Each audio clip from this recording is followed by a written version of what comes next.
Hello and welcome. This is the Apologetics Academy. If you're joining us for the first time, this is a weekly webinar that I run every Saturday it's normally 8 p.m., which corresponds to 3 p.m. Eastern, 2 p.m. Central, 12 noon Pacific. This week in British time, we're actually hosting at 7 p.m. because the Americans have confusingly changed their clocks, which makes the time difference a little bit different than normal. So it's 7 p.m. currently in the UK. And each week we bring in different scholars, apologists, thinkers, scientists from across the theological and philosophical spectrum to present to us on topics that are of interest to Christians, particularly on topics that pertain to the question of whether or not Christianity is true. We also cross-examine and evaluate alternative worldviews such as Islam and Mormonism and atheism. And we're also interested in looking at pro-life issues, marriage issues, and other things which affect and interest Christians. There's a number of ways you can participate in today's webinar. If you are a participant, you can interact in a number of ways. You can you can type in the chat window. You may notice there's a chat window that you can participate in. Please direct your chat to everyone rather than just panelists. You can also submit questions in textual form by hitting the Q&A button at the top of your screen, and at the appropriate time I'll promote and then I'll read these questions to our guest speaker, and he'll do his best to answer your questions. You can also click the raise hand button at the top of your screen, and at the appropriate time during the Q&A I will promote you to be a co-panelist with our guest speaker, and you'll have the opportunity to interact and engage in discussion that way as well. You can also simply watch and listen anonymously and enjoy the program. Just to give you an idea of what's coming up in the next few weeks. Next Saturday, March 25th at 7 p.m. UK time, 3 p.m. Eastern, 2 p.m. Central, 12 noon Pacific, we have Dr. Paul Nelson from the Discovery Institute. Paul Nelson is a philosopher of biology, and he is going to be talking to us about evolutionary biology and how evolution represents a theory of transformation rather than similarity. And he's going to be evaluating the arguments for common ancestry. Following Saturday, on April 1st, we have a very famous atheist philosopher, Dr. Stephen Law from University of London, who is going to be talking to us on the subject of why I am an atheist, and he's going to be making the case for a non-theistic worldview. Then on Saturday, April 8th, we have Don Deal, who is going to be talking to us about Inside the Secret World of Scientology. So we look forward to these upcoming webinars. This evening, or today, depending where you are in the world, we have Dr. Richard Weikart from California State University, who is an historian. You might be familiar with him if you follow intelligent design, or you follow the Discovery Institute or the Evolution News and Science blog of the Discovery Institute. Dr. Richard Weikart is an expert on several different areas. This evening, he's going to be talking to us about the thesis of his recent book, The Death of Humanity and the Case for Life, which argues that secular philosophies have eroded the Judeo-Christian sanctity-of-life ethic. So, Dr. Weikart, do you want to maybe introduce yourself for those that maybe haven't come across you before, and then just launch into your presentation? That would be awesome. Yeah. Well, hi, I'm Richard Weikart. I'm professor at Cal State Stanislaus, as he indicated already. I got my PhD in 1994 from the University of Iowa in modern European history, and so I teach courses in modern European history primarily, which includes issues of, I teach courses in intellectual history, which is pretty much one of my strengths. German history is one of my primary fields. But this particular book sort of takes the intellectual history angle. In fact, what I do in this book, The Death of Humanities, I try to look at just about all the major secular movements that I cover in my European intellectual history class, looking at modern European intellectual history. So that's sort of where I'm going to go with that. I have some pretty broad interests, though. As I was telling Jonathan just a little bit ago, I'm also moving into some issues relating to religious history. I wrote a book last year called Hitler's Religion that looked at the ideology of, or the religious ideology of Hitler, and compared it with both his statements and his private statements and his actions and such like that. So, but I'm really excited to be here and to talk about what I put in the Death of Humanity, which as far as I'm concerned, is really my most important book I've put out so far. It certainly covers a lot more breadth. I integrate some of the issues that I raise in my other books about evolutionary ethics and issues about, I talk about Nazism in a brief section of the book, as well as communism and a lot of other ideology, but I cover quite a bit of territory. So let me go ahead and launch into do it, and I'll be using some PowerPoint slides here, so hopefully we can get these up here working for me here, if I can find the, let's see here, hold on just a minute, let's see if I can find it. There we go. Okay, so I'm going to talk about the death of humanity, and the subtitle of my talk actually is a little different than the subtitle of the book. It's, are humans intrinsically valuable, or are they a cosmic accident? That's actually what I wanted to give as I actually wanted that to be the subtitle of my book. My publisher didn't like it, so I had to go with something else there. But there are three tasks that I try to accomplish in this book, The Death of Humanity. And first of all, I try to show how secular ideologies since the Enlightenment period have undermined the Judeo-Christian sanctity-of-life ethic. And so this is the historical part, analyzing the historical developments that have contributed to this issue relating to the value of human life. Secondly, I try to demonstrate the poverty of secularist views of humanity and to show the contradictions, to show the problems associated with those particular views. And then thirdly, I depict some of the noxious consequences that these ideas have had on society. And so I admit I give some kind of shocking examples of this, but there's a lot more prosaic examples too woven throughout the book. And I basically take all three of these and sort of weave them throughout different themes of the chapters in the book. I don't sort of present them in 1, 2, and 3 in the book. I mean, I sort of weave these ideas in and out of each of the chapters of the book, as well as the introduction and conclusion. So let's start off then and talk about this first issue, talking about the secular ideologies that have undermined the Judeo-Christian sanctity-of-life ethic here. And by the way, I cover a host of different secular ideologies in this book, from materialism, positivism, Darwinism, behavior psychology, Freudian psychology, and many postmodernism. I cover a huge swath of secular ideologies in this work. But before we get into that, let's sort of lay out what I mean by when I talk about the Judeo-Christian idea of the value of human life. Since that's what I'm claiming they're eroding, let's talk about what it is that they're actually eroding. Well, in Genesis chapter 1, it suggests that man was created in the image of God. And this is what gives then humans value and dignity above any other creature, organism, or thing in creation. Psalm 8, verses 4 through 7 says, "What is man that you take thought of him, and the son of man that you care for him? Yet you've made him a little lower than God, and you crown him with glory and majesty. You make him to rule over the works of your hands. You have put all things under his feet, all sheep and oxen, and also the beasts of the field." And of course, Jesus himself said, "You are of more value than many sparrows." That's one of the statements Jesus spoke, that, signifying that human life has more value and significance than other parts of the creation. Not that the rest of the creation is valueless. Of course it has value, but that humans have some special value because of being made in the image of God. So this is the basis for it. And in Western culture, this is becoming so ingrained in our thinking and past. We see in the Declaration of Independence. Here I have a shot of the Jefferson Memorial that I took a couple years ago when I was at Washington, D.C., and blow up the part there where he said in the Declaration of Independence, of course, that we hold these truths to be self-evident, that all men are created equal, that they are endowed by their Creator with certain inalienable rights. Among these are life, liberty, and the pursuit of happiness.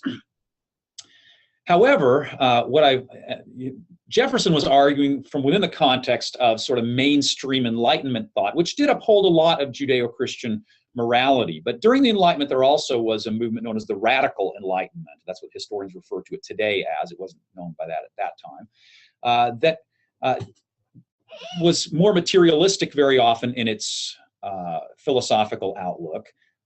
Jefferson and a lot of other Enlightenment, sort of mainstream Enlightenment figures, more deistic. They did believe that there was some moral law that had been created by God at some point in the past. And so they still did uphold a lot of the elements of Judeo-Christian morality. A lot of the radical Enlightenment figures sort of eroded some of those foundations, and then secular ideologies since that time have built upon those things to erode these kinds of ideas. And let me just give you some examples from some current thinkers. Lawrence Krauss, who's a prominent astrophysicist, he's the author of a book called The Universe from Nothing, which probably many of you are familiar with, where he argues that something can come from nothing, that the whole universe, in fact, came from nothing. And I'm not going to get into that element of his argument or whatever, but at one place, and I don't think this is actually in this book, Universe of Nothing, I think I took this from somewhere else, but Lawrence Krauss said, quote, "We are just a bit of pollution. If you got rid of us and all the stars and all the galaxies and all the planets and all the aliens and everybody, then the universe would be largely the same. We're completely irrelevant." Okay, so this is the kind of idea that I'm talking about undermining the notion that humans have any kind of value. So we're just a bit of pollution, Krauss says. And at one point, Krauss, in talking about human emotions and human feelings and such, said that love is just, quote, "the firing of neurons and biochemical reactions."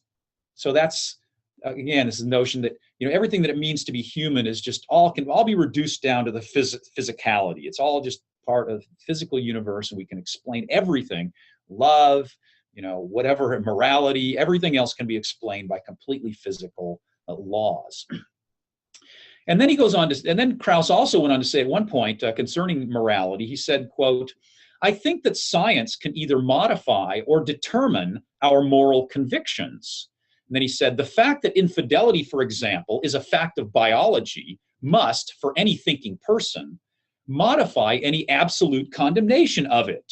I guess I'm not a thinking person in his definition there, because he's claiming that if something is like that, and this is obviously crossing the is-ought divide, the naturalistic fallacy, as some of you know about. But he's claiming that because something is just, is commonplace within biology, then, there can't be anything morally wrong with it. And so infidelity, marital infidelity, is one kind of thing that he points out, that he thinks, it's in nature, and so, we really can't condemn it. So these are the kinds of ideas that I'm trying to look at, and I'm juxtaposing, of course, Krauss with his modern ideas, then with Jefferson's ideas, and saying, here's where we've come because of a lot of these secular ideologies that I discuss in my book. And in fact, Krauss is not an outlier in like he's some weird fanatic on the fringe. There's even though the views that he holds are not necessarily mainstream in American society in general. If you go out on the on the street and interview people, you're not going to find a lot of people who are going to say, yeah, we're just a bunch of pollution. We're just a bit of pollution in the cosmic scheme. Still, these ideas do resonate, especially in intellectual circles. And there's a lot of other secular thinkers that do believe that human life is insignificant and have made very forthright arguments about that. And it gets reflected in various popular movements. I don't know how popular maybe this is, but still movements such as the People for the Ethical Treatment of Animals. Here's one of their displays that they put out a number of years ago called Holocaust on Your Plate, which was a very controversial display. The Anti-Jewish Defamation League slammed this, of course, because here he's equating, in the poster I have up there, to animals, all people are Nazis. So he juxtaposes factory farm chickens there on the right hand of the poster that they display they're putting out, with Jews in Nazi concentration camps on the left side of the screen. And so the Jewish Anti-Defamation League rightly pointed out that we can't equate humans with animals, that this isn't right, that this is not something we should do. So there are still a lot of people pushing back against these kind of ideas, but the ideas are out there that human life is no more significant than a lot of other animals. So again, in my book, I talk about a whole range of other ideologies, which we don't have time to get into today, although if you want to talk about specific ones, we can do that a little bit later. But let's look at then the sort of the second key thing, and I think this is going to be of even more interest to many of you in thinking about apologetics, and that is, I try to demonstrate the poverty of these secularist views of humanity. So how can we do this? Well, one of the things I do in my book is I make sort of an implicit apologetics argument. That is, I say it's implicit because I don't actually state these premises in my book the way I'm going to do them to you right here.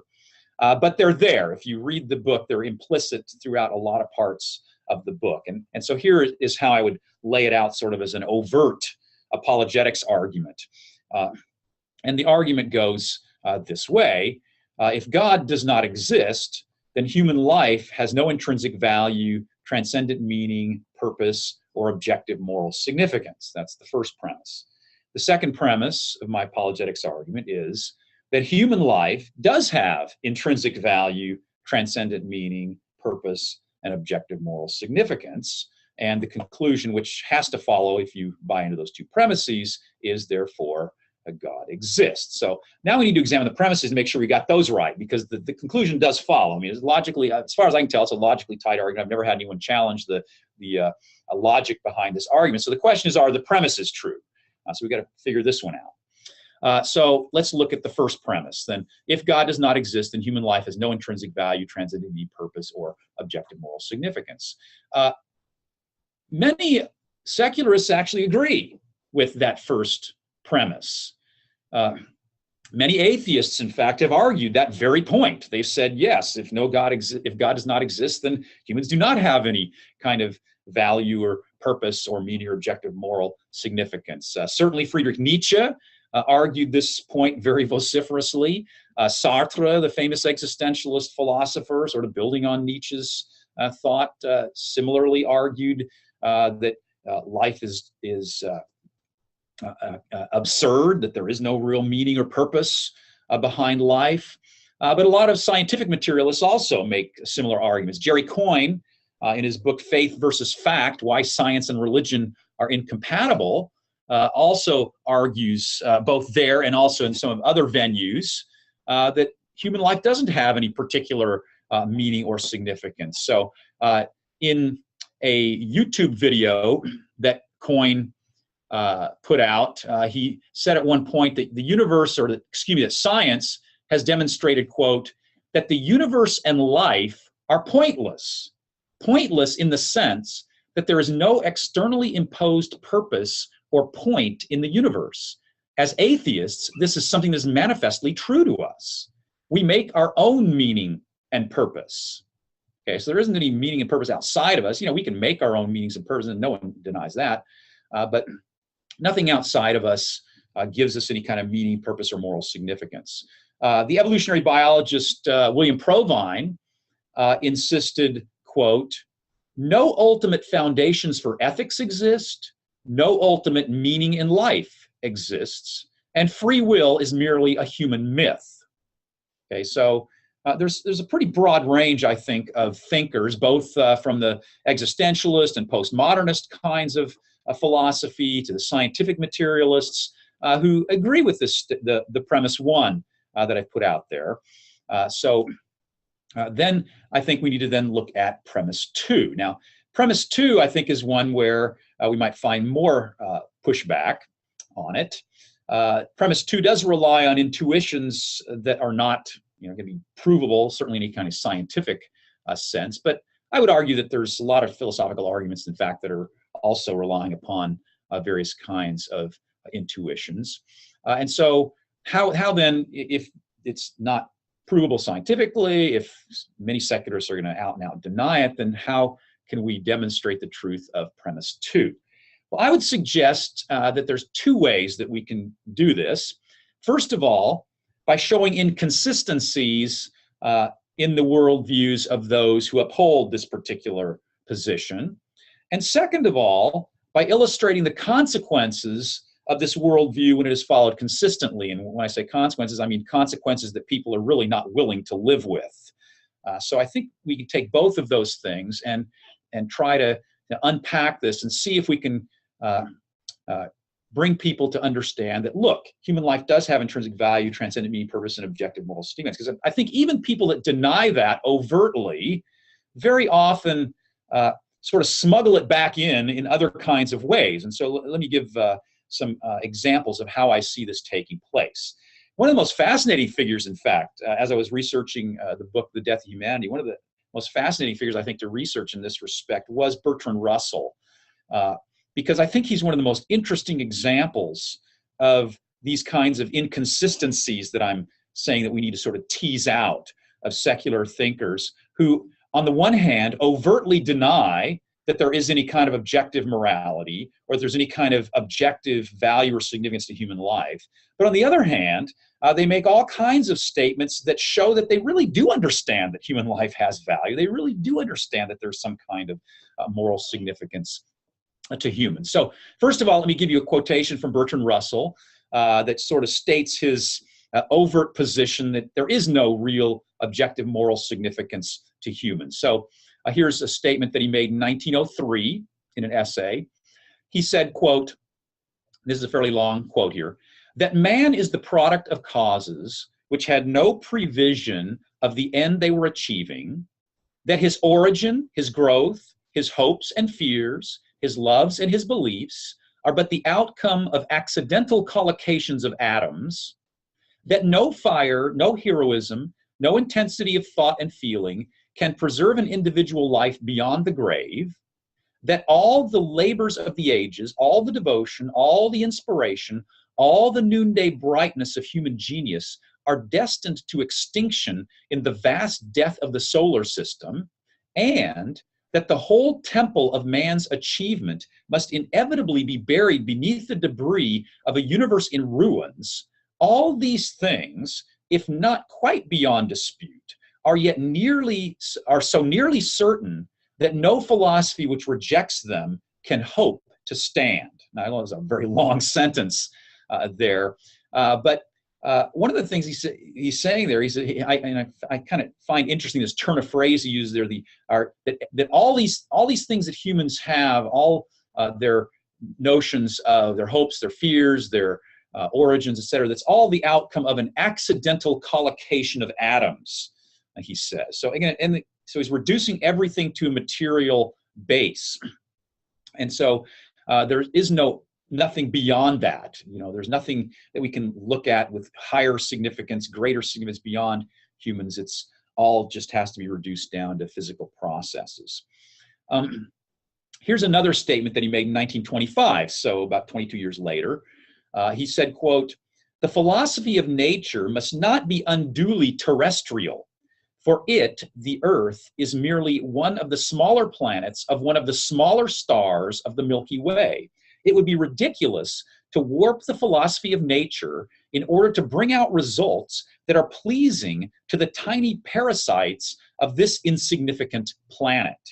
So he's essentially calling all of us parasites, which interestingly is a trope that the Nazis were going to use in relation to the Jews later on. But even if that hadn't been the case, calling us tiny parasites on this insignificant planet certainly is making the claim that humans don't have any particular significance. We're no different than any other kind of animal, and even some of what we think is one of the ickiest of the animals, the parasites there.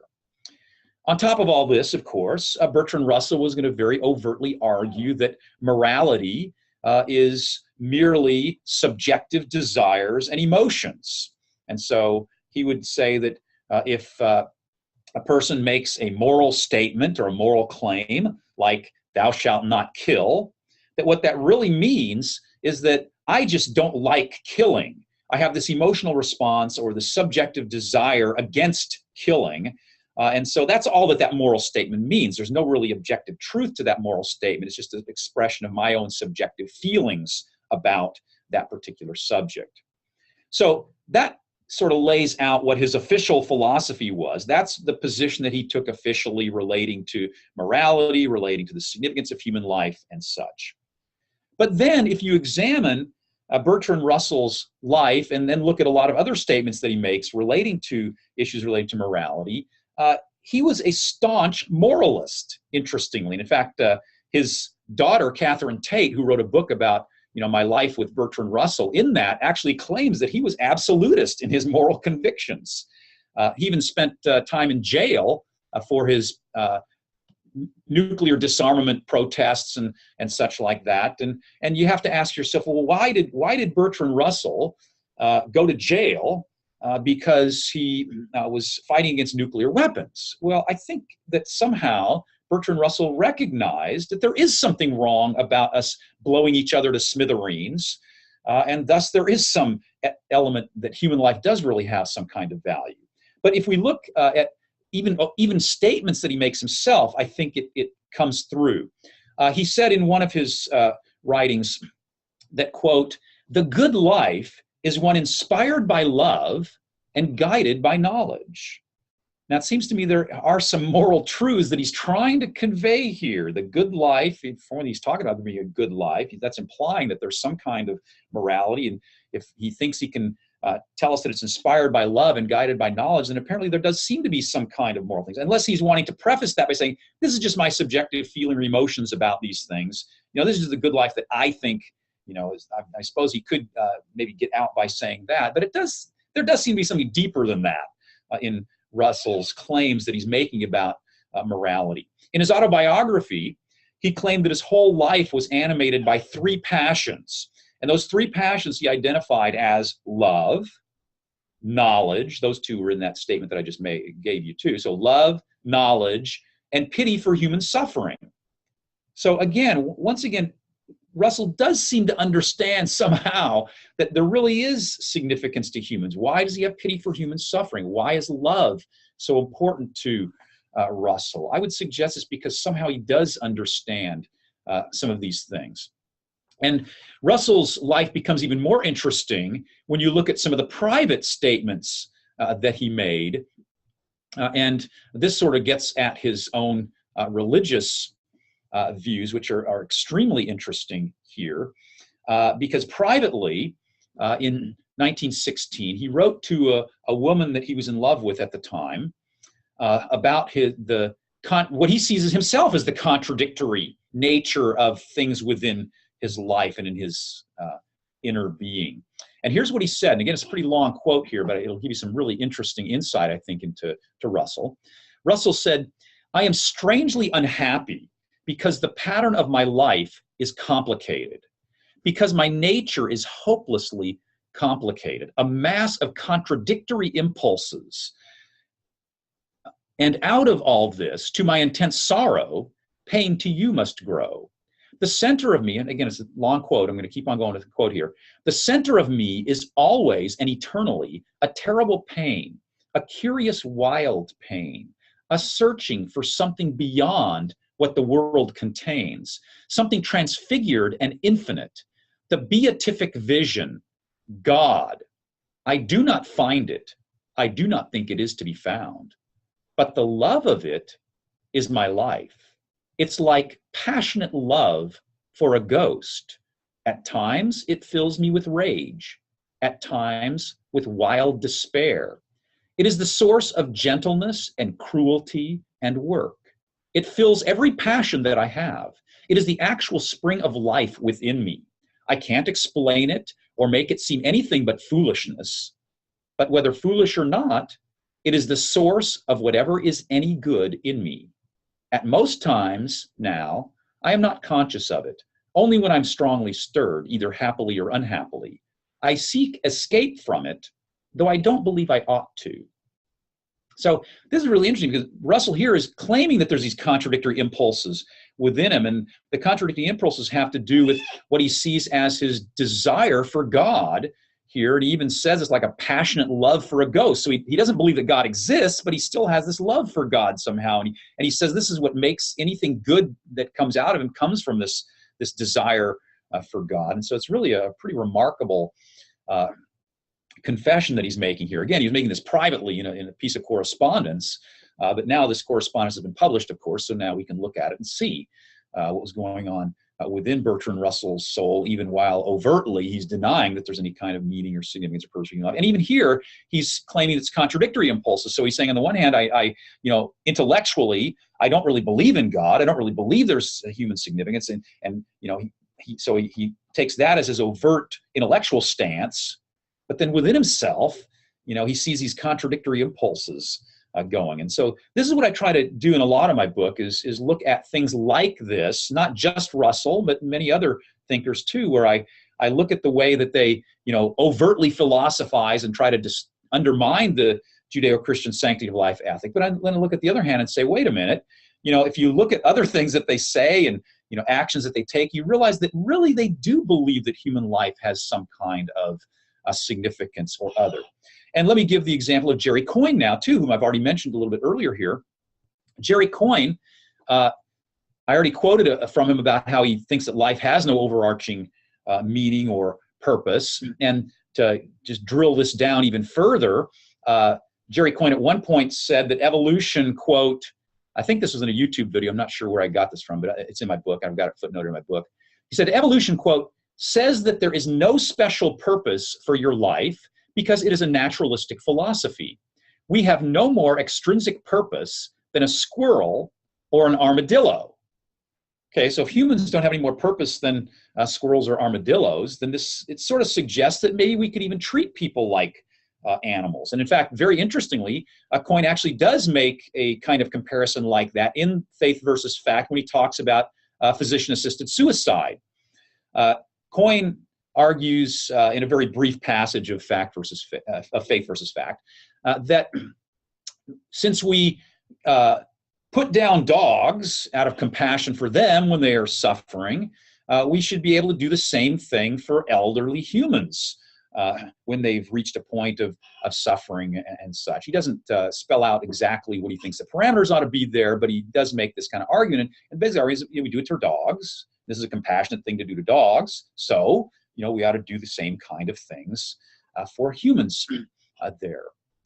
But then interestingly, if you look at Jerry Coyne's writings and even Faith versus Fact itself, you find out that he upholds a lot of moral positions that really sort of betray his idea that, we should just treat humans the way we treat animals. So for example, Jerry Coyne takes a lot of progressive positions. He thinks that the Scandinavian welfare state is sort of a model that we ought to follow and everything. And so if I told Jerry Coyne, for example, that we ought to just round up all the homeless people in New York City and let's sterilize them so they don't keep begetting more children, and then let's lock them away until someone will give them a home. And if no one gives them a home, we'll euthanize them. I'm 100% sure that Jerry Coyne would react with horror to that and say, of course, this is not what I believe in. Of course, I wouldn't want us to do that kind of thing. But this is exactly what we do to dogs. What I just described is exactly what we do to stray dogs. If they don't have a home, we take them off the streets, we sterilize them, we put them in the pound, and if no one will claim them and give a home to them, then we euthanize them.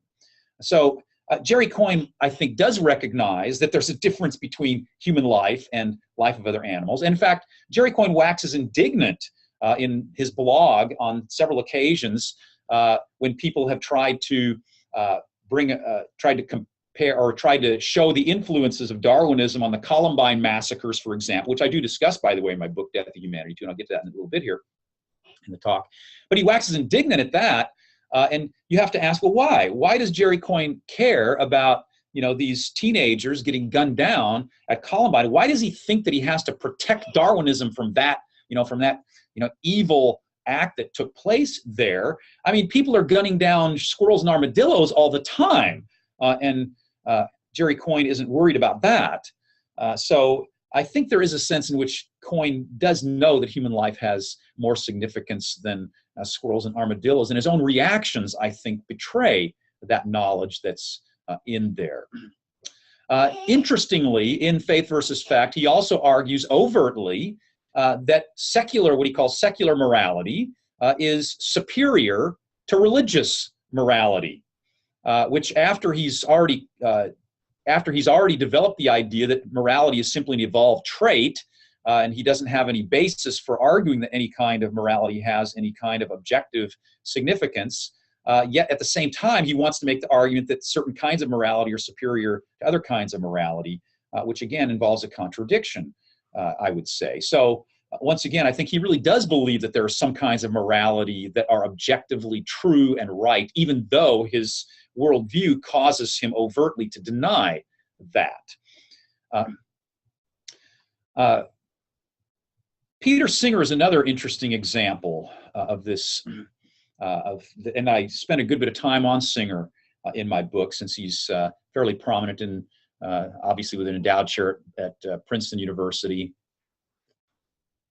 and has written quite a bit trying to undermine the Judeo-Christian sanctity-of-life ethic, quite overtly, in fact. I mean, this book here that is edited by Helga Kuza, but contains his essays, is called Unsanctifying Human Life. So he's overtly trying to undermine the Judeo-Christian sanctity-of-life ethic. And so I debated Peter Singer on Justin Brierley's radio show, Unbelievable, not quite a year ago, almost a year ago now. And the question that we were debating was, is human life intrinsically valuable? And Singer took the position, of course, no, human life is not intrinsically valuable. So Singer denies that human life has any value. He thinks he calls that a speciesist kind of conclusion. But he thinks that certain traits confer value on both humans and other kinds of non-human animals. And some of those traits he gives are such as rationality, that he thinks does have moral significance, being able to plan your future, and other kinds of things like that. And interestingly, during that debate, I challenged him on that point, because it strikes me as fairly arbitrary to pick these particular traits, which, by the way, I think probably are not really arbitrary, because I think they're actually, the traits are chosen are traits that are distinctively human traits. So I think that's actually why those particular traits are chosen. I mean, they're not choosing, for instance, Joseph Fletcher, who's one of the earlier thinkers that was arguing for similar ideas about traits conferring value rather than human life being intrinsically valuable. Fletcher at one point gave 15 different traits that he thought conferred value on humans. And so I asked Singer, okay, Fletcher says there's these different 15 traits. You give ideas about rationality and being able to plan your future and other kinds of things. And so I challenged him and said, isn't this kind of arbitrary? I mean, what traits are we going to choose? I mean, obviously, and interestingly, even though this is such a crucial point to his whole ethical argument, he really wasn't able to give a basis for why those particular traits conferred value. And in fact, what he basically just said in the debate was, we can discuss this. We can discuss which traits these are, what traits would confer value. But again, I find it interesting that they choose traits that are distinctively human in many ways. For instance, they didn't choose the trait of being able to have an acute sense of smell. That was not one of the traits that they see as conferring value on organisms. So when they usually focus on these traits, they focus on traits that they themselves have, and that really are distinctively human traits. And then they try to read those into other species. So again, I think there are ways in which Singer and others really do understand that human life does have value, even though they try to undermine it in many ways. Okay. And again, there's a lot more in the book of other thinkers that I discuss as well, relating to the poverty, the secularist views of humanity. Okay, on to my third point now, to depict the noxious consequences that these ideas have had. It does strike me that viewing humans as a cosmic accident, which many of these secular philosophies do, does lead to a devaluing of human life, that human life then has less value, and leads us to categorizing what very often happens is it leads us to categorizing some humans as having lives that are less valuable than other humans. I mean, the term that was being used in Germany in the 1920s that was going to, even before the Nazis came on the scene, was life unworthy of life, that there's these human lives that really don't have any particular value. And this attitude has led to mass murder in various kinds of contexts, when people have been able to take political power on the basis of these ideologies and have tried then to impose their views about the meaning and significance or non-meaning and non-significance of a human life. So I discussed some of these regimes, such as the communist Soviet Union, for example, under Lenin and Stalin, and I talk about their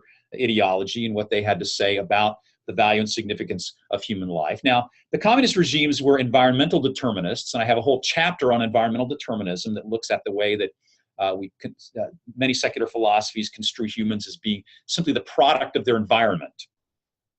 And so the communist regime is just one example among many. And I'll be obviously not saying that all environmental determinists are going to the extent that communists do, obviously not. But I do give a lot of other examples there. But the communists targeted people of certain classes. So because they believed in environmental determinism, if you were of the bourgeois class, then you were identified as essentially an enemy of the state. And they were going to then, as according to one leader of the Leninist secret police, they were going to exterminate the bourgeoisie as a class. And of course, what that meant very often was they actually exterminated the people who were identified as bourgeois, especially under the Stalinist regime in the 1930s. Another prominent example, of course, is Nazi Germany. And I've done a good deal of research and writing on Hitler's ideology. I have a book out on Hitler's ethic. I have a book out on Hitler's religion. So I've done a good deal of study on this. I spent just a few pages in Death of Humanity discussing Nazi Germany. And this is a shot showing you Hadamar, Germany, which is where Ben Stein interviewed me in the Expelled movie. And this is a shot that was taken shortly after the Americans liberated this area, or took over and occupied this area. These are mass graves that are disguised as individual graves. So they look like they're individual graves. These graves have dozens and dozens of people whose bodies have been incinerated, and then the ashes have been buried there in this ground over here. At Hadamar, over 10,000 disabled Germans were killed at just this one facility, mostly through carbon monoxide gassing there. And now the Nazi Germans, of course, were going to be biological determinists, so they were opposed to the communists in this respect. They thought that people's worth and value was determined by their biology, and so they thought some races were racially superior to others. And what's striking to me is that as I've talked to different secularists over my career, on occasion I will stumble across people, and it's rather jarring when this happens. And again, most people are unwilling to go this far, but it's jarring. I find some secularists who actually will say that Hitler was not evil. In 2009, I was talking with a philosophy graduate student at a conference I was at San Diego State University. I think he was at the UC San Diego, if I recall correctly. I forgot exactly which grad school he was at. But he told me that, Hitler was neither good nor evil, because there is no such thing as objective morality. And so some secularists are willing to bite the bullet even that far. Many of them are unwilling to go that far with this claim. But nonetheless, some do make this claim that, this is neither good nor bad. He killed 6 million Jews. He killed, 200,000 Germans with disabilities. And some are willing to claim that, there's nothing, we can't really morally condemn him for that. This I find, but again, I do point out this is one of the examples of what happens when we devalue human life and don't uphold its value. Another example that I give in my book, because we may think, well, okay, the Soviet communist regime, of course, they're evil, and, well, Nazi Germany, it might be evil, but what about the United States? Well, I give some pretty shocking examples, and some people, again, may distance themselves from these and think, well, these are just, wild-eyed fanatics or something like that. But Jeffrey Dahmer was a mass murderer in the early 1990s who, in an interview after he was imprisoned, and interestingly, he actually converted to Christianity while he was in prison, but when he was explaining his own reasons for doing what he did in committing mass murder, he said, quote, and by the way, mass murder and cannibalism too, it was a pretty horrific kind of event that we're talking about here. Dahmer said in an interview, quote, that he had been taught that the theory of evolution is truth, that we all just came from the slime, and when we died, that was it. There was nothing. So the whole theory cheapens life. And that was how he saw what he'd been taught growing up, that, okay, everything's just, nature's all there is. It's just a struggle for existence. It just cheapens life. And then he said, concerning his own behavior, he said, quote, "If a person doesn't think there is a God to be accountable to, then what's the point in trying to modify your behavior to keep it in acceptable ranges?"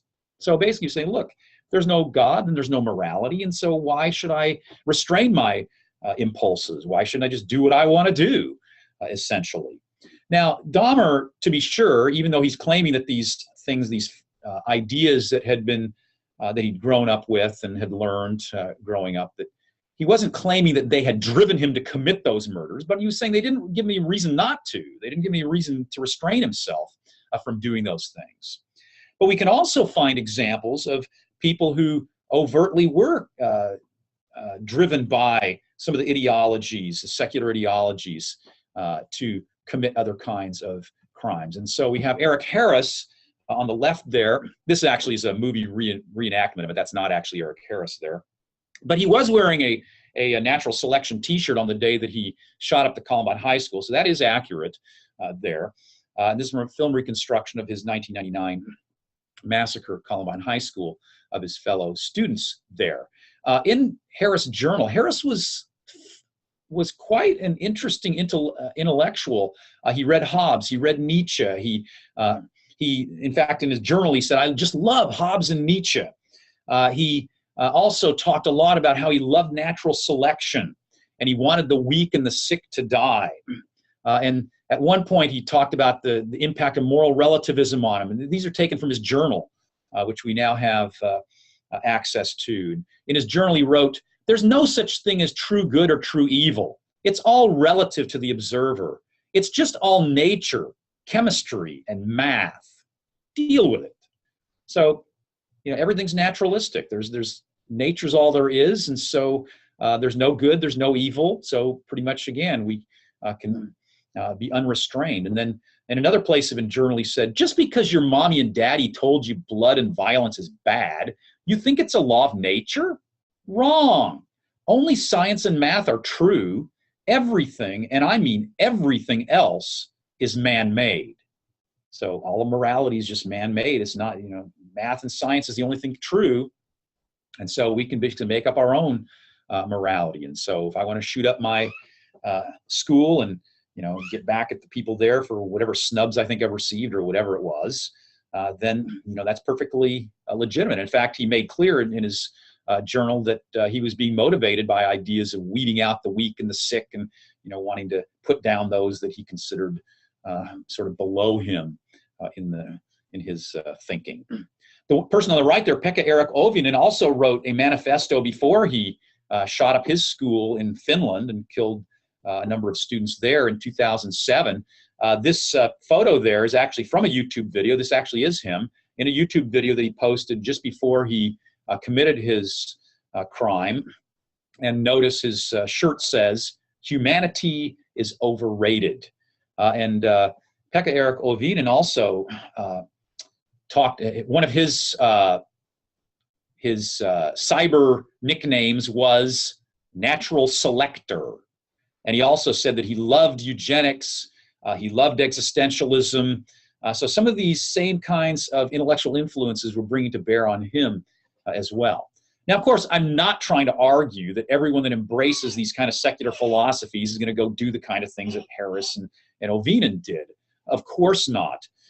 Many of them are very kindly people who actually, despite their own philosophies, do believe in loving their neighbors and helping other people and giving to the poor and all these kinds of things.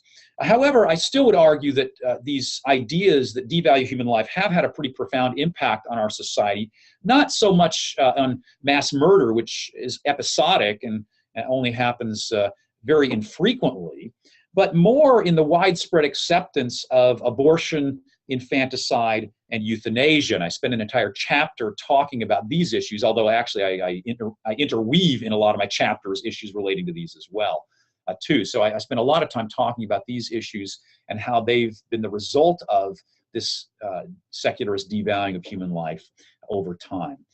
There's quite a number of examples I could give, and let me just give a couple of them. In Switzerland, there are suicide clinics where people come from other countries of Europe as well as from Switzerland to commit suicide. And so if you're tired of life, it doesn't matter why. You don't have to have you don't have to have any kind of illness. You don't have to be sick at all. A woman in Italy who was, I think, in her late 50s, maybe early 60s, somewhere right around age 60 though, noticed that she was losing some of her natural beauty. And so she decided to go to Switzerland and end her life. So a woman in England who was an art instructor, art teacher, said that she thought she was kind of losing touch with the new technological society and sort of felt out of place, and so went to Switzerland and ended her life. So this kind of suicide tourism is in full swing there, and it's being promoted, and obviously it's fully legal to do there. Belgium and Netherlands now are allowing not only physician-assisted suicide, they were sort of on the forefront there, but they're also allowing euthanasia, so the physicians can now actually administer the drugs, and they're even, in some cases, giving euthanasia to people with dementia, to minors. It's sort of expanding over time. In the United States, we now have more and more states that are adding on to the list of physician-assisted suicide. California just last year legalized physician-assisted suicide, and so now we have 6 or 7 states in the United States that have physician-assisted suicide, as well as Washington, D.C., and so that idea is spreading.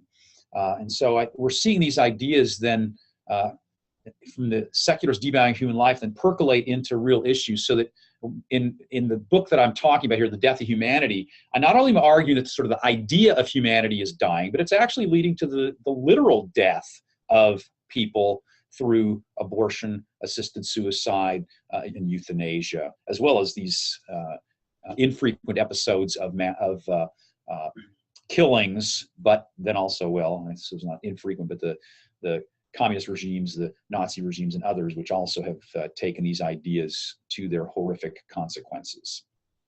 Okay, so I think that pretty much lays out some of the main ideas then that I bring about in my book. So let's go ahead and open it up now for the discussion. Hey, thank you, Dr. Weikart, for that. It was a very fascinating presentation. This is now the interactive portion of the program. If you would like to interact with Dr. Weikart, please click the raise hand button at the top of your screen, and I will promote you to be a co-panelist with him. You can also submit questions on textual form by hitting the Q&A button also at the top of your screen and typing in a question. We have a hand raised from our friend Mark McGee in Alabama. Mark, hello. Hello, hello. You're on live. Go ahead. Dr. Weikart, question for you as a historian, based on what you have seen through your study of history, it almost seems like history just keeps repeating itself. The things that you saw from Germany in the 19th century that led eventually to what we saw in the 20th century. What do you think is going on from the 20th century in the United States and Europe that may lead to something similar? Well, it's hard to say. It depends on what you're meaning by similar here, because as I suggested, I see some of the attitudes behind the assisted suicide debate, for example, the abortion debate, the things that are going on presently in U.S. Society. I see a lot of the attitudes being very similar. So I do think there's sort of a repeat going on of some of those things. So if you read like the 1920s, so this is before the Nazis come to power, of course, you're reading what medical professors in Germany were writing about life being unworthy of life and promoting euthanasia. These ideas were there, the Nazis were imbibed those ideas from an intellectual milieu where life was being cheapened and such. So I think we already are seeing sort of the attitudes shift in these things, and we're seeing some of the same kinds of positions being brought about again through it, like such as assisted suicide in our society there. So, but if you're talking about sort of the mass killings, say, of the Holocaust, if that's the kind of thing you're talking about, I mean, obviously, if we're going to compare depending on the position you're taking on the pro-life issue and abortion, the numbers of killed in abortion are actually far exceed anything the Nazis did. So that, I think, can be a comparison. But again, if someone's not going to agree with the pro-life position, that's going to be a difficult comparison to make. So it depends on what your position is on those kind of things. If we're talking about, sort of mass murder in the sense of, killing particular racial groups, in the United States, I don't see that in the offing. I mean, I don't think we're going to repeat that anytime soon, at least as far as I can tell. But again, I think the category of people that we devalue shifts from period to period, but it seems like we still want to target some group or other. So the communists, it was the bourgeois class. For the Nazis, it was particular races. For us, it's unborn children and elderly and people with terminal illnesses. These are the people that we're targeting and claiming that they have less value in their lives. The reasons I asked the question is because I was doing talk shows in the late 60s. I was an atheist back at that time. And so much of the discussion that we were having back then that most people seem to see as it'll never happen in the United States, couldn't happen. This was back during the time that abortion was being, the Texas case was being looked at. It eventually made its way to the Supreme Court. Assisted suicide and a lot of other things. In that 50 years, we seem to have inched closer to the things that 50 years ago people said would never happen. And I'm just wondering if you've seen something similar in your studies of Germany and other places where it was a sort of an inching forward. Things people said this will never happen, and yet over a period of decades, it did happen. Oh yeah, I think the ideas that were put out there by various people were incredibly controversial when they're first put out into the intellectual realm. So thinking about the ideas that I talk about, the life unworthy of life, there was Carl Binding and Alfred Hoche were the two people that wrote this book about the life unworthy of life, and they were two of the key figures. They weren't the first people to promote this, but they were the first people to write a full book-length treatise. And Binding was, by the way, a law professor, and Hoche was a professor of psychiatry. So these guys were pretty high up in academia. But they were promoting euthanasia, not just the killing of people who were voluntarily wanting to end their lives. They were talking about killing people with disabilities, killing people who were did not have as strong cognitive functions. So they were talking about actively killing people whose lives they considered to be less valuable. What they called life unworthy of life, the term they used.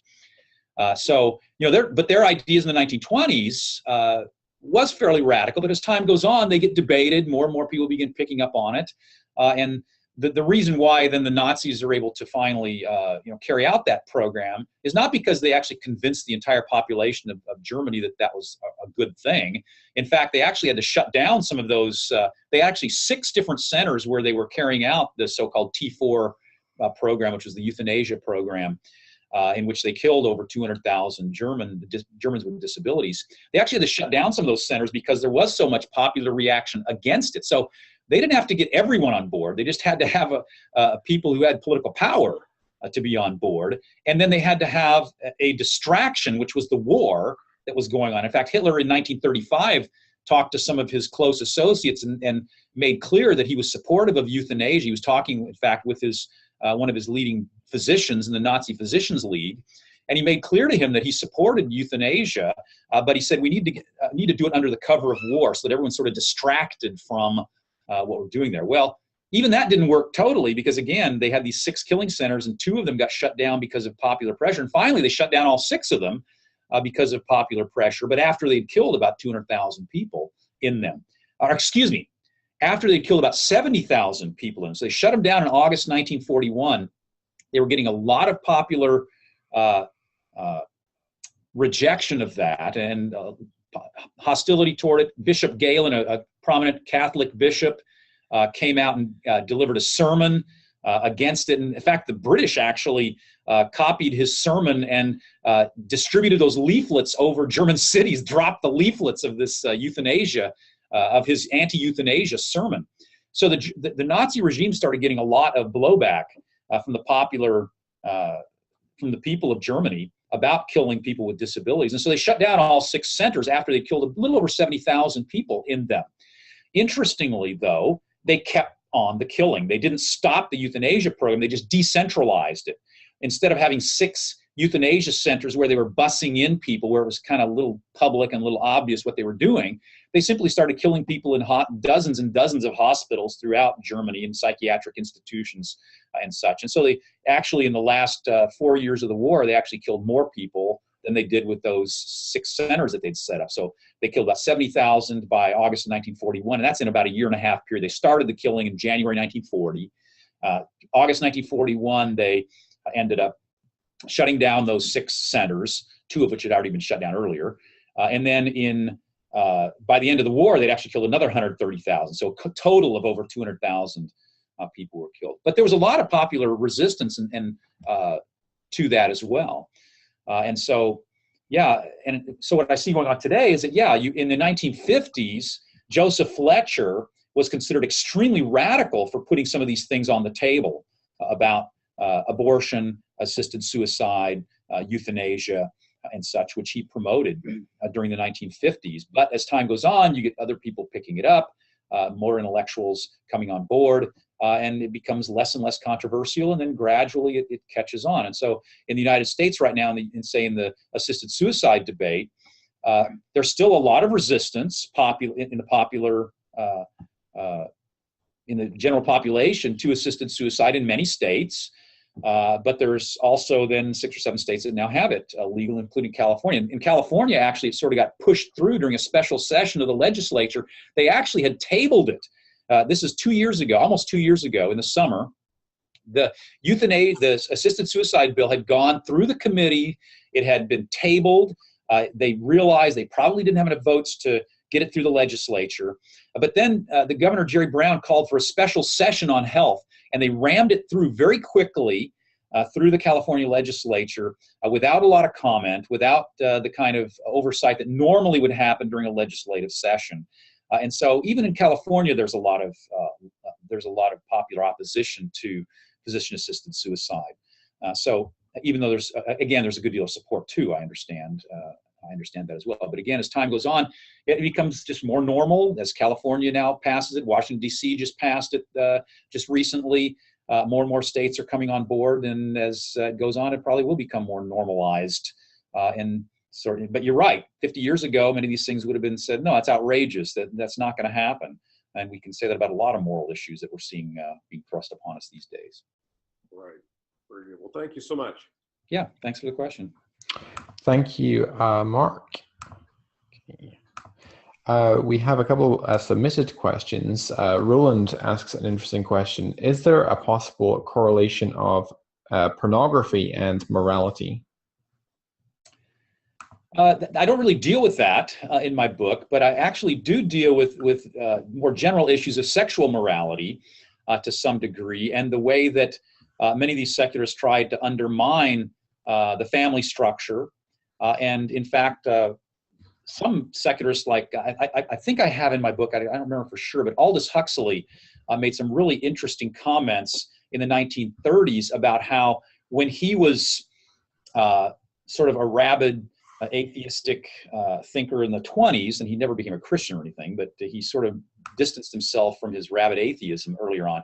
He claimed that part of the reason they had been so dead set in their position was because of their desire for sexual liberation. That was one of the things sort of motivating them to reject God. And so I don't know which direction you were actually trying to look at this to, but I think that, you know, people who are embracing pornography and other kinds of, and any kind of sexual immorality, they want to reject other forms of morality. And I think that's why they say there's no objective morality. In fact, I just had a little mini debate on Facebook with one of my colleagues at my university who was claiming that there's no such thing as objective morality. And I said, come on, you really know you really know that, loving people is morally good and hating people is morally bad. I mean, you really do know this. I mean, you may say there's no objective morality, but that's an objective moral truth. But I think really sexual morality does become a key issue because people who want to be so-called sexually liberated, which I don't think they're really liberated, but that's their view of it. They want to be, quote, sexually liberated.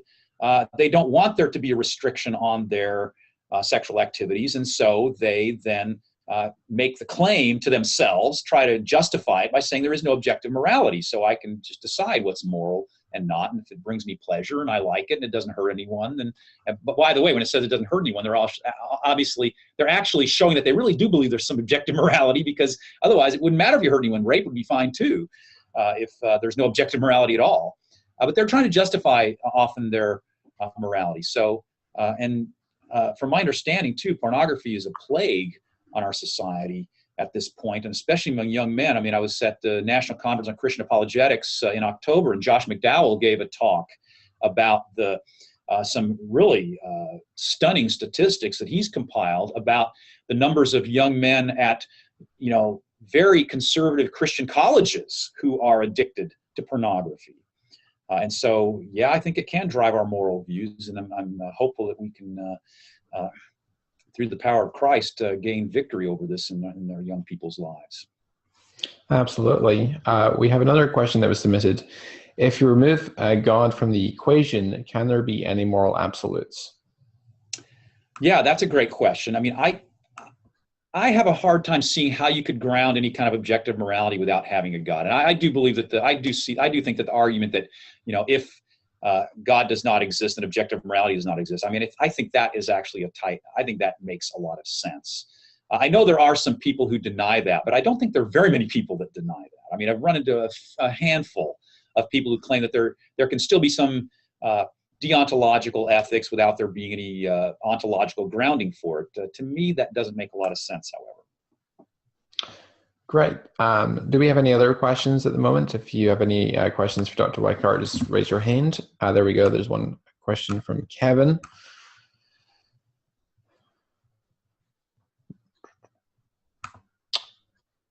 Hey, Kevin. Hi, Kevin. Okay, I can't hear Kevin. Kevin, are you with us? Okay, I think Kevin might have issues with his microphone or something. Yeah, we can see you there, Kevin, but we can't hear you.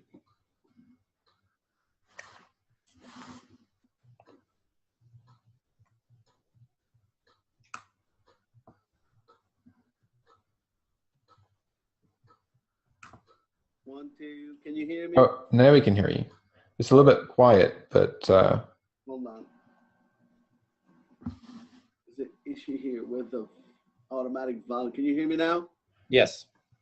All right, outstanding. Now we can hear you, yeah. All right, was it the volume on the microphone? Sorry, I'm kind of computer illiterate here. But anyway, great to see you, Richard. Great to see you again, Jonathan. This is my son, Daniel. Hi, Daniel. Hi. Hi, Daniel. So I was listening to you speaking about Jerry Cohen's book and whatnot, and you mentioned something about that it was better to, in a compassionate way, to euthanize a dog and whatnot, right? Mm-hmm. Right. And this coming, I think it's Tuesday or Wednesday, we're celebrating International Down Syndrome Day. As you can see, I have a son with disabilities, and I was reading that in many countries in Europe, there is a 90% of children with Down syndrome being aborted. Do you think there is a correlation like the... We just lost you. Are you there, Kevin? Can't hear you now. We heard you before, we lost you.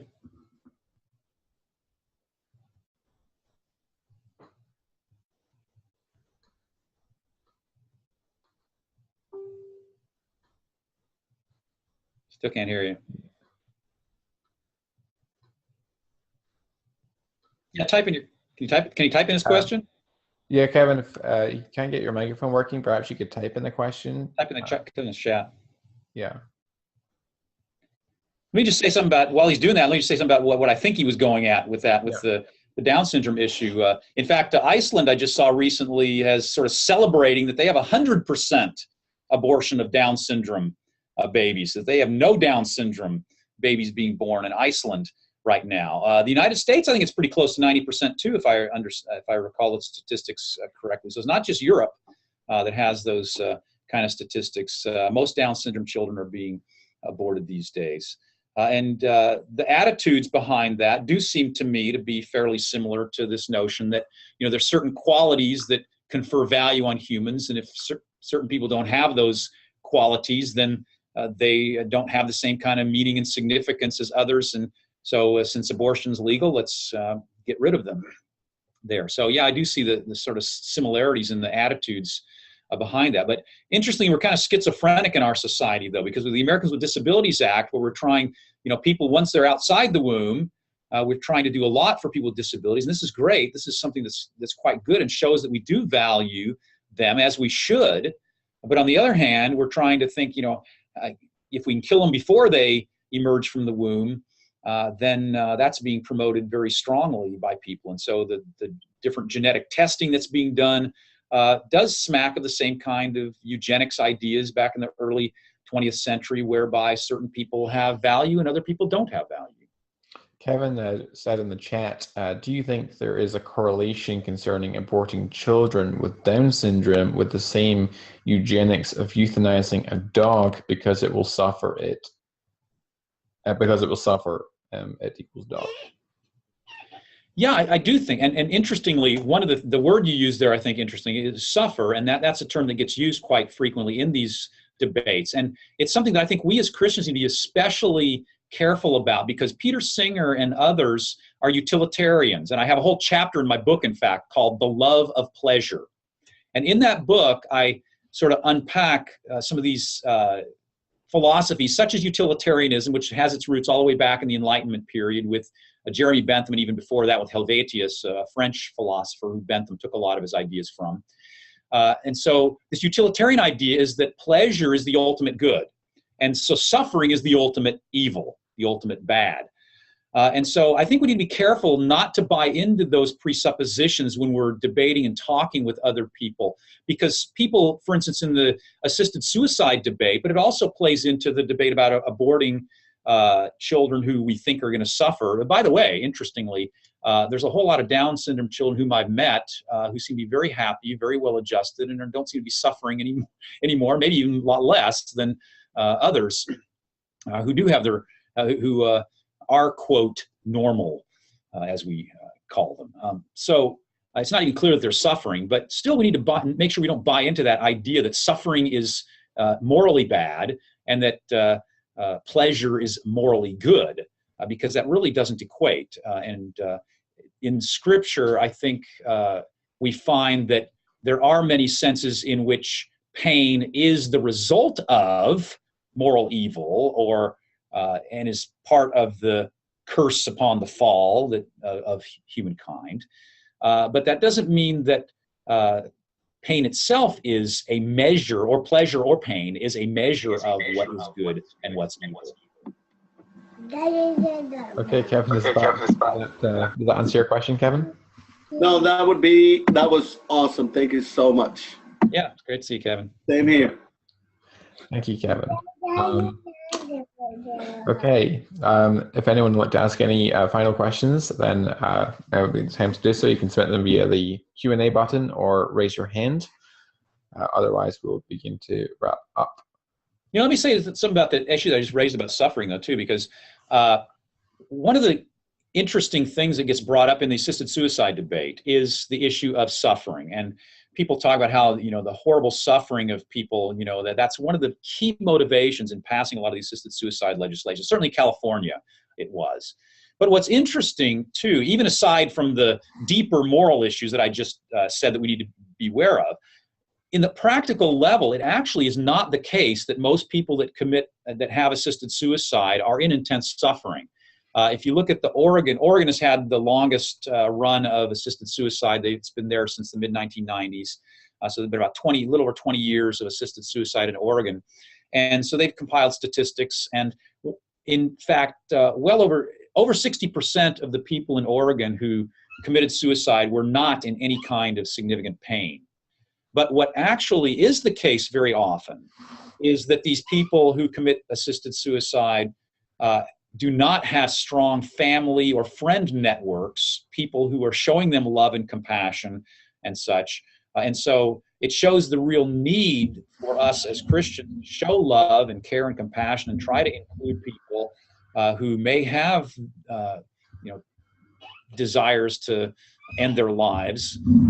Because again, it's not suffering very often. And sometimes it's the issue of not wanting to be a burden on other people too. I don't want to be a burden on other people, either financial burden or time burden or whatever on other people. And so, they see it as sometimes maybe a charitable thing to do, to commit suicide so that I can help other people and such. And so I think we need to watch out for those kind of arguments. Absolutely. Yeah. Okay, we don't have any other hands raised at the moment or questions in the Q&A button. So if you want, we can wrap up at that point. But thanks, Dr. Weikart, so much for coming on. Yeah. It's been really interesting. Great being on, yeah. To have you on. I haven't read your book yet, but I will definitely be getting a copy and having a read. Okay, so I'll see you guys all next week, God willing, for Dr. Paul Nelson, who will be talking to us about evolutionary biology, talking to us about how evolution is a theory of transformation rather than similarity. So that's all for me for this evening. So good night. Okay, thanks, Jonathan. Good night. Good night.